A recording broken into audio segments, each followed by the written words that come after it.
Boa noite, senhoras e senhores. Eu sou o Felipe Pereira Eu sou o Matheus Pimentel. e está começando mais um TGM News.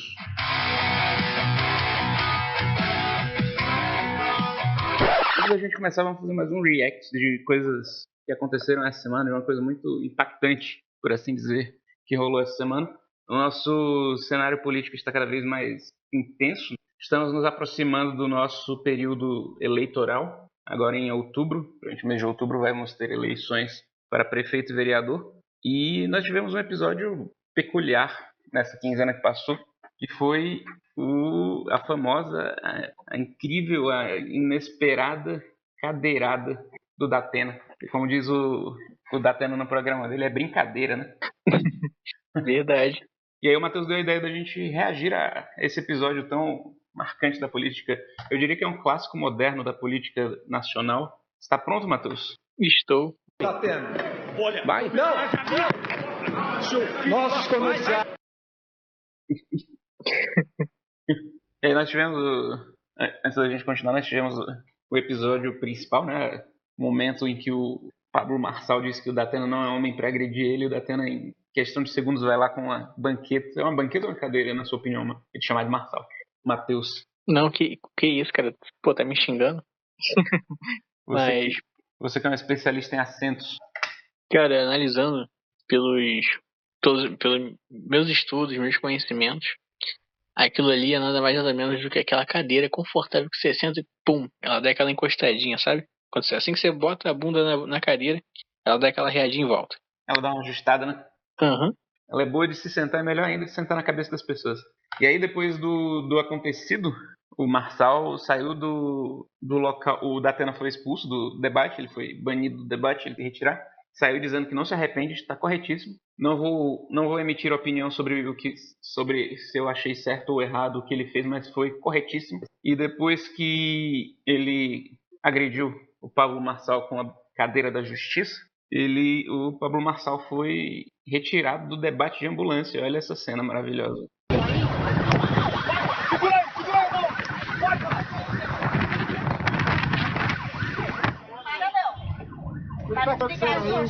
É o trânsito, já tá resolvendo.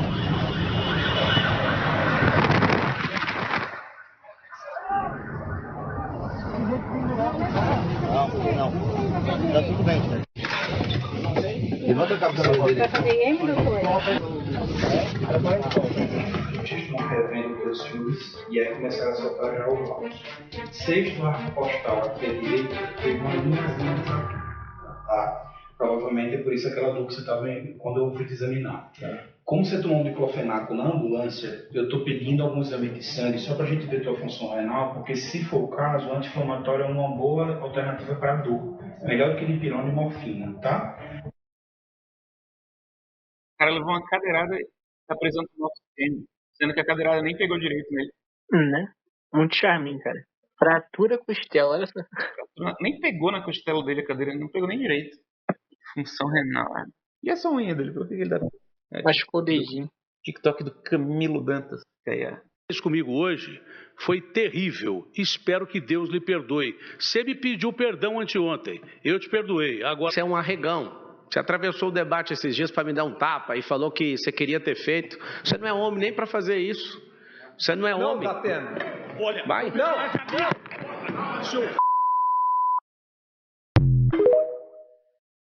E aí nós temos outro ângulo. Esse ângulo eu só vi hoje, eu não tinha visto ele ainda.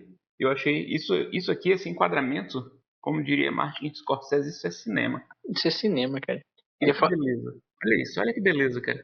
Olha, Ai, que delícia. toma. Nossa. De novo. Né, esse merece. Esse aí merece um replay. Toma. Vai. Viu, cara? Aham. Sensacional. É o que eu queria que acontecesse realmente.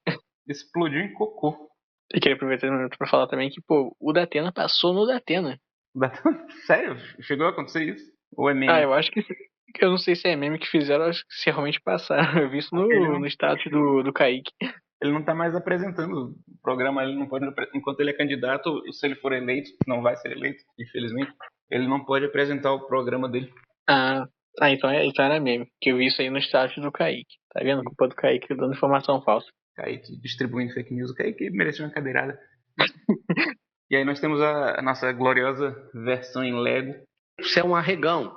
Você atravessou o debate esses dias para me dar um tapa e falou que você queria ter feito. Você não é homem nem para fazer isso. Você não é homem. Não tá tendo. Olha, vai. Não. Que ficou muito fofo. Toma. E o Pablo Marçal desmontado. Respirar muito fundo, tá com probleminha, fazer um tratamento aqui para regenerar mais rápido. Mas resumindo. Você correu assim na maratona do Flamengo? Eu precisava daquela ambulância lá. Eles queriam fazer uma cena, esse povo aí. Dava para ir correndo pro hospital. Tranquilo. Dava. Não é insuportável. Só que aqui tá o segredo. Cadeirada deu de menos do que a gente tá sofrendo com esses caras. Eu queria também aproveitar esse momento para falar que se isso não parece muito familiar, aquela cena no hospital. Demais. O que te lembra, né? Demais, cara. Mas é isso, né? Esse é o nível de... Você pelo menos está salvo. Você mora no estado do Rio de Janeiro. Você só está à mercê da milícia e do tráfico e de coisas mais leves, assim. A gente está à mercê dos coaches. Esse cara tem chances reais de vencer a eleição para prefeito de São Paulo. Eu moro em São Paulo. Eu não moro na cidade de São Paulo, mas moro na vizinhança. A gente vive indo para lá. Então a gente está... Essa é a nossa situação. Isso é um pedido de socorro. É isso aí. Já diria seu Jorge e Ana Carolina. É isso aí. Né? Exatamente. Então eu também queria aproveitar esse momento para falar também que você que está ouvindo a gente tem feito, né, algumas paradas aqui. Assim, desde o último programa a gente tem feito uma parada meio política, né? De um certo modo. E o último programa foi mais de comédia e tal. Isso também foi pelos memes. Mas também é um alerta de vocês pensarem bem quando vocês forem votar. Olhem bem os candidatos, pesquisam mais sobre eles. Não vota tipo, esse aqui, vou ver uns vídeos dele na internet. Nossa, o cara fala bem, isso aqui, não sei o quê. Não vai seguir qualquer merda. Pesquisa bem antes, porque o voto é uma coisa séria, gente. Esse é o meu recado. Excelente recado. É isso aí, então vamos para as notícias? Simbora. Queria, tal qual no último programa que a gente fez, comentar duas grandes perdas que nós tivemos de dois grandes atores, dois grandes intérpretes. O primeiro foi o James Earl Jones, que foi a voz do Darth Vader e do Mufasa, que faleceu no último dia 9 de setembro, aos 93 anos. Intérprete de grandes personagens, grandes pais da ficção, tanto o pai do Simba quanto o pai do Luke Skywalker. Nos deixou, vai fazer. E o pai do Príncipe de Nova York. Um príncipe em Nova York. Exatamente. Um excelente ator, grandíssimo ator, um ator de voz, que nos Estados Unidos eles não chamam de dublador, né? Os dubladores lá eles chamam de voice actors, são os atores de vozes. Um ator de voz fenomenal. Realmente foi uma grande perda mesmo para o cinema, para a cultura em si como um todo, porque ele marcou muito, sabe? Marcou muito mesmo. Exato. E outra grande perda que nós tivemos foi o ator David Graham, que fazia a voz dos Daleks da série Doctor Who. Não sei se o Matheus chegou a assistir alguma coisa do Doctor Who, mas os Daleks são os vilões mais icônicos do Doctor Who. Eles são uma mente coletiva, são alienígenas de mente coletiva. E todos eles têm a mesma voz, que era a voz do David Graham, que partiu no último dia 21 de setembro, aos 99 anos. Grande ator que deixou uma contribuição marcante para a ficção científica, fantasia espacial. E uma das séries mais legais que tem. Doctor Who é uma série muito legal, cara. Se você tiver a oportunidade de assistir, assista. É tosca, é ridícula pra caramba. É feita com um orçamento baixíssimo, mas é a série mais longa da história, mais longa que One Piece. Ela tá aí desde os anos 60, teve um hiato de 30 anos e voltou em 2005. E continua até hoje. Tem diversas temporadas, uma série muito divertida, muito legal. O atual ator que interpreta o Doctor Who, que ele muda a cada... Ele tem períodos, então, tipo... O David Tennant já foi Doctor Who, e aí o personagem, quando ele é ferido irreversivelmente, ao invés de morrer, ele se regenera. E quando ele se regenera, ele troca de ator. Então o Matt Smith, que está fazendo sucesso aí no House of the Dragon, também já foi Doctor Who. Um pouco do que eu vi do Doctor Who, peguei na fase dele. É a melhor fase. Com a Karen Gillan, a atriz que faz a nebulosa do Guardiões da Galáxia. Ela é a melhor companion dele, inclusive. E o ator que faz ele atualmente é o cara que fazia o Eric no Sex Education. Também excelente ator. Ncuti Gatwa, excelente ator. E é isso aí, nós tivemos essas duas grandes perdas nessa quinzena. Descansem em paz no universo. Eu queria começar dando uma notícia polêmica aí. Hoje a gente tá bem É período de eleição, né? Então, Luan Santana cancela. Brincadeira. Não é brincadeira, mas vamos comentar essa falta de respeito aí que o Drake fez isso no ano passado, esse ano Luan Santana, o Drake brasileiro, fez a mesma coisa, faltando horas pro show acontecer, cancelou o show. Isso é muito coisa de filho da puta, né? Né? Eu acho que o Rock in Rio se tornou um evento melhor por conta disso, mas que coisa de filho da puta é. Teve notícia de gente vindo de outras cidades, alugando ônibus pra vir de outras cidades pra assistir esse cara. É uma falta de respeito muito grande. Eu queria deixar minha nota de repúdio ao Luan Santana e dizer que o sertanejo universitário é um dos braços políticos do agronegócio e tal qual o agronegócio é um câncer. Só queria deixar É verdade. isso registrado. Concordo. Assina embaixo. Mas a notícia que eu vou falar hoje é... E a primeira notícia de hoje é sobre a banda Paramore, que tocou na última sexta-feira num festival em Las Vegas, né, nos Estados Unidos. E o show ele ficou marcado por um discurso da vocalista Hayley Williams, onde ela faz uma declaração, né, contra o Donald Trump. E ela diz basicamente é hora de detonar, é hora de detonar o Trump. E tipo assim, isso não só ela, mas como vários outros artistas têm feito isso bastante também, né? Artistas da música e pô, eu assino embaixo também porque tipo assim, porque basicamente os trumpistas é basicamente um câncer na sociedade. E eu admiro muito, tipo, esse posicionamento, né, dos músicos eles têm feito bastante isso esse ano. Outras bandas, a Taylor Swift se posicionou contra o Trump também, o Foo Fighters se posiciona contra o Trump, o Jack White está processando o Trump por usar as músicas dele de forma indevida. Foo Fighters também está processando também. Exato.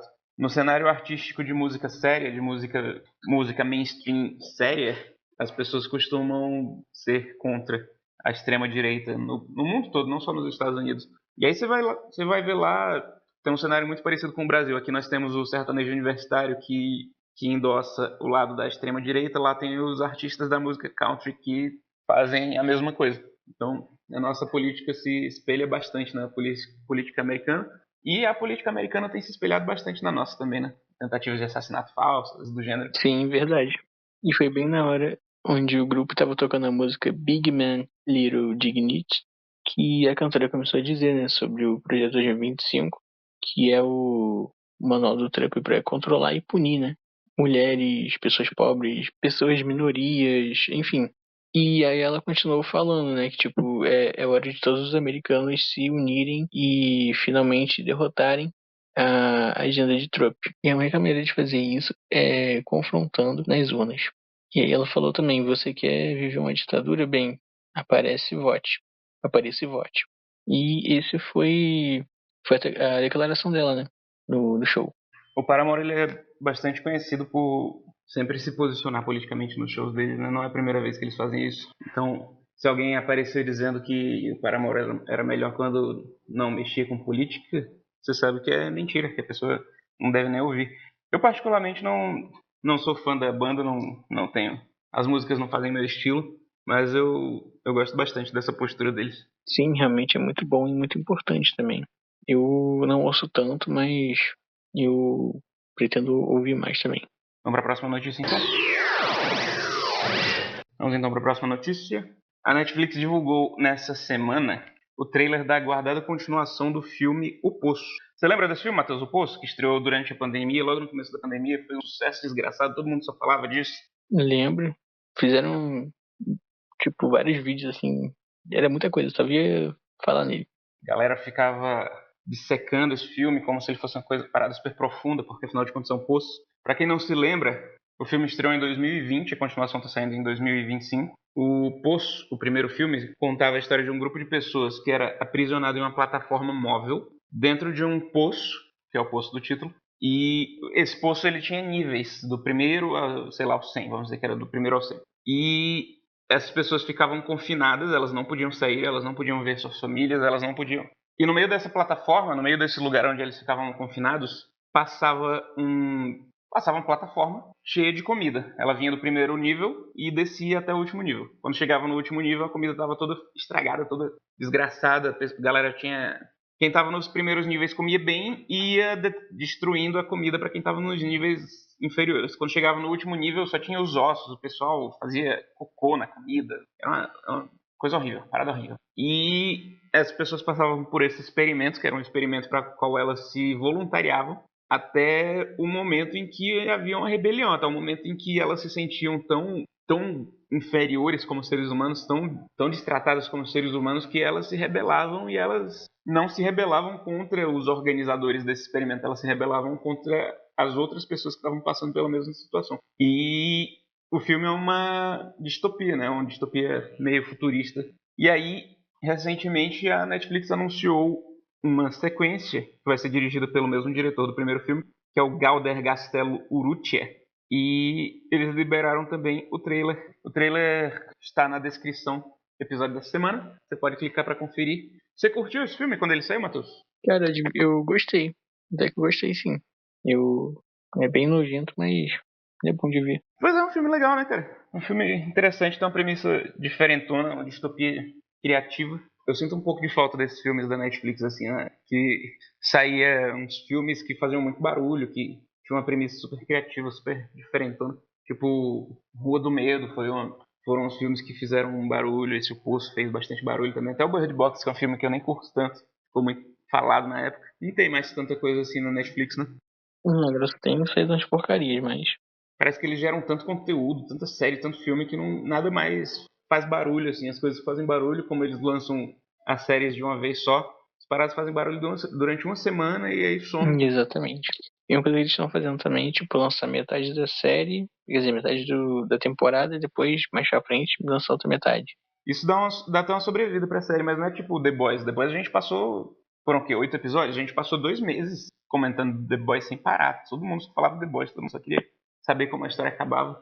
Eu acho um modelo de criação de conteúdo muito mais inteligente do que o da Netflix. Acho meio irritante. É verdade. Mas enfim. Próxima notícia?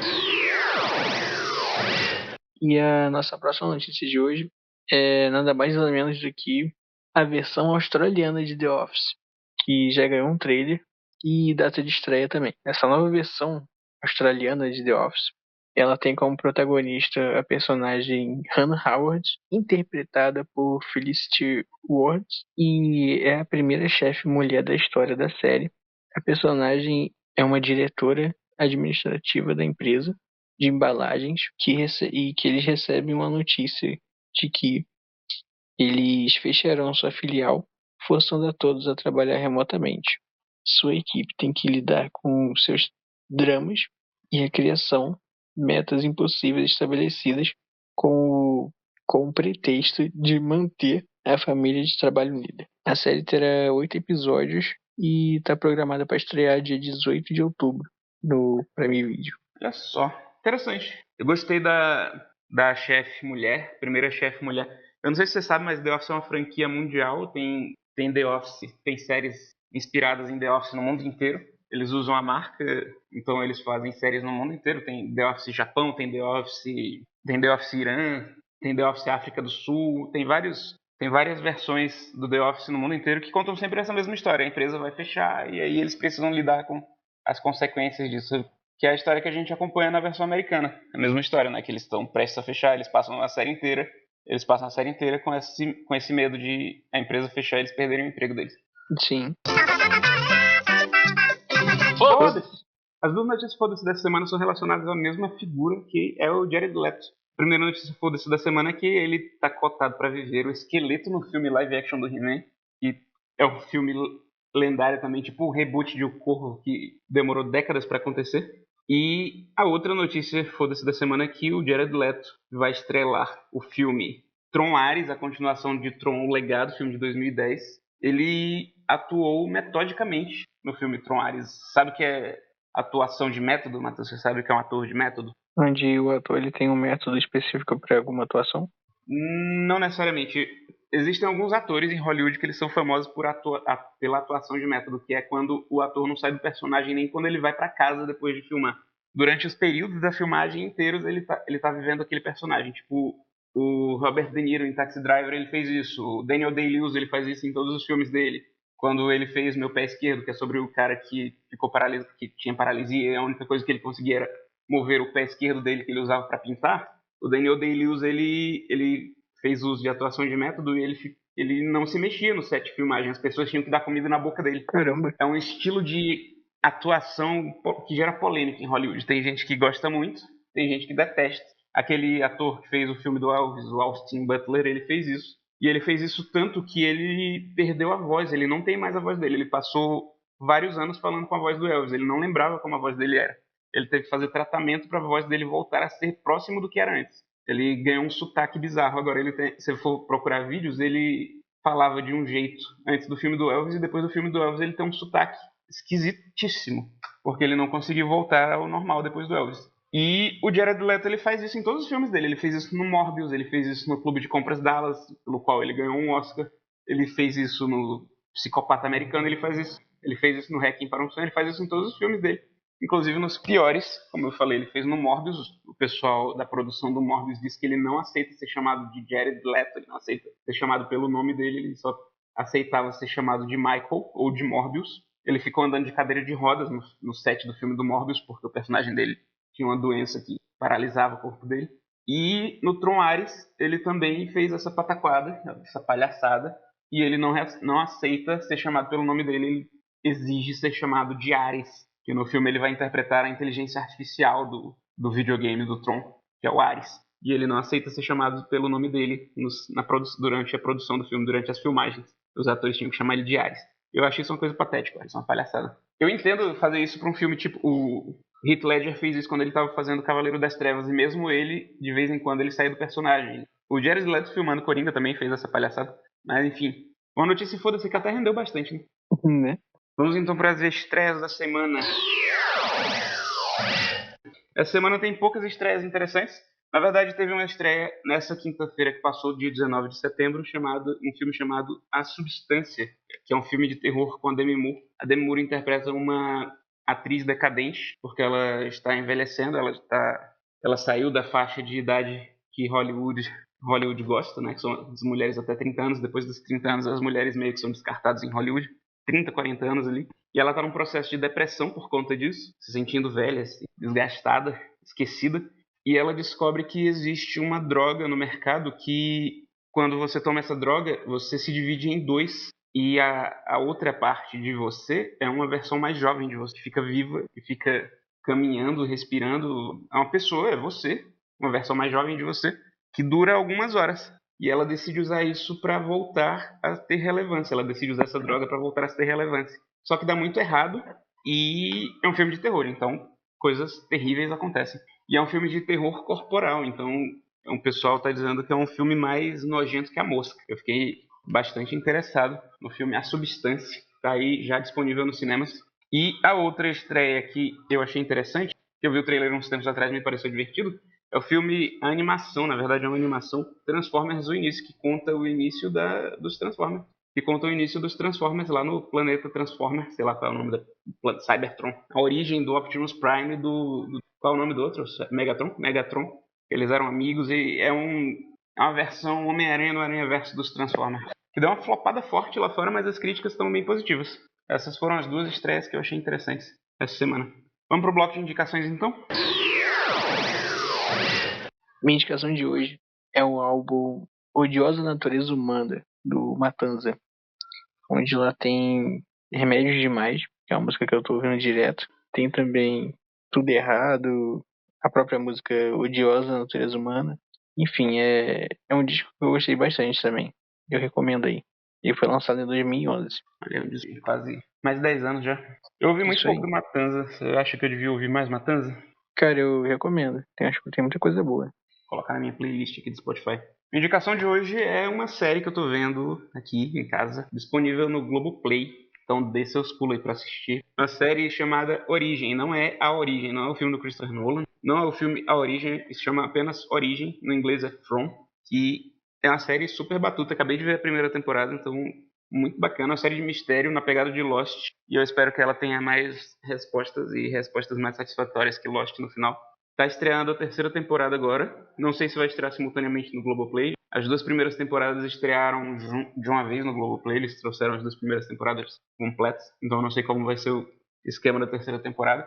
Mas ela estreia... Acho que ela estreia hoje, nos Estados Unidos, hoje no dia Quando esse programa for pro ar, ela já vai ter estreado. Terceira temporada.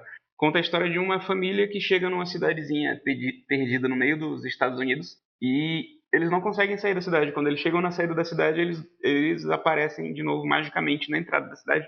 E eles ficam presos lá, o que é uma coisa boa, porque eles ganham casa, ganham comida, não existe capitalismo na cidade, as pessoas cultivam a própria comida, elas produzem, elas cuidam dos animais, então não existe, eles não precisam usar dinheiro na cidade, eles ganham uma casa assim que eles chegam na cidade, porque uma família inteira é assassinada assim que eles chegaram, porque quando a noite cai na cidade, monstros horríveis invadem e se você estiver na rua, você morre. Se as portas da sua casa não estiverem fechadas, os bichos entram e matam todo mundo.